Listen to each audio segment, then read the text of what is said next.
Kepala Badan Gizi Nasional Dadan Hindayana menyatakan seluruh Satuan Pelayanan Pemenuhan Gizi atau SPPG yang beroperasi akan mengikuti proses sertifikasi dan akreditasi dengan penilaian bertingkat mulai dari baik hingga unggul. Langkah ini diharapkan dapat memastikan mutu dan keamanan pangan dalam program Makan Bergizi Gratis atau MBG. Menurut Dadan, sejumlah SPPG yang diduga menjadi sumber keracunan untuk sementara dihentikan operasinya sampai investigasi selesai. Tidak hanya di Banggai, namun juga di Garut, Bandung, Lembang, dan Bogor sebagai langkah pencegahan agar kejadian keracunan tidak terulang. Mereka bisa beroperasi lagi kalau seluruhnya sudah selesai analisisnya, termasuk juga mengembalikan kepercayaan publik, ya, terutama penerima manfaat, karena pasti ketika itu terjadi trauma akan terjadi dan trauma itu butuh waktu untuk bisa mengembalikan. Untuk mencegah kesalahan prosedur, BGN juga memperketat pengawasan SPPG baru agar tidak memaksakan diri melayani penerima manfaat yang jumlahnya terlalu besar secara langsung.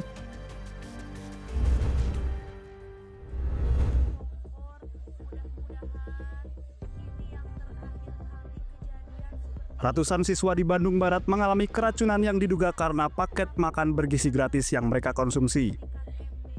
Dinas Kesehatan Kabupaten Bandung Barat mencatat terdapat 631 pelajar yang mengalami keracunan akibat dua kejadian pada Selasa 23 September dan Rabu 24 September. Wakil Kepala Badan Gizi Nasional atau BGN, Nani SD yang mengatakan saat ini pihaknya sudah membentuk tim investigasi yang bekerja sama dengan Polri, Dinkes, BPOM, serta kalangan ahli kimia untuk mendalami dugaan adanya pelanggaran SOP yang menyebabkan keracunan. Para pihak seperti Kepala Satuan Pelayanan Pemenuhan Gizi, petugas dan juru masak SPPG yang terbukti bersalah berpotensi dijatuhi hukuman pidana. Dan nanti karena kita juga melibatkan polisi, bila teridentifikasi ada unsur-unsur pidana atau kesengajaan, mungkin misalnya setelah nanti dites dari makanan sampelnya nanti ada zat apa, kami pidanakan. Ya, jadi kami tidak main-main, kami serius menangani ini, Mas. Nani menambahkan dari dugaan sementara, keracunan siswa terjadi karena MBG baru dimakan pada pukul 9 pagi hari setelah dimasak pada malam hari sebelumnya. Padahal dalam SOP yang berlaku, MBG seharusnya sudah dimakan kurang dari 6 jam setelah dimasak.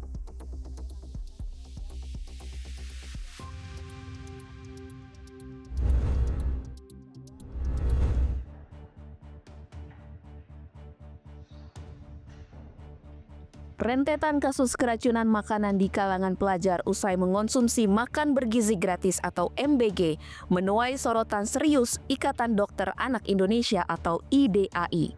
Ketua Dokter IDAI Dr. Piprim Basarah Yanuarso dalam siaran digitalnya menyampaikan keprihatinannya atas keracunan massal yang terjadi di berbagai daerah di tanah air yang melibatkan ribuan pelajar.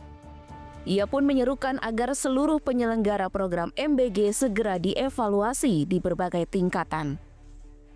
Mulai dari penyedia bahan makanan, pengelola dapur Satuan Pelayanan Pemenuhan Gizi SPPG hingga distributor.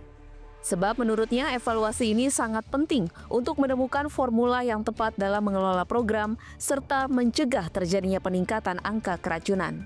Kami menghimbau dengan sangat pihak-pihak yang berwenang atau penyelenggara MBG ini supaya mengevaluasi menyeluruh dari berbagai tingkatannya supaya sudah cukup, enough is enough, cukup, berhenti sampai sini keracunannya.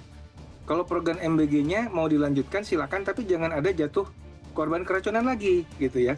Ketua Umum IDAI juga menekankan diperlukannya penanganan yang sistematis dan terstruktur untuk mencegah meningkatnya angka keracunan pelajar. Upaya tersebut dapat dilakukan dengan menggalakkan kembali program sekolah sehat untuk meningkatkan higienitas dan sanitasi, serta melibatkan unit kerja koordinasi nutrisi sebagai quality control makanan sebelum disalurkan kepada pelajar.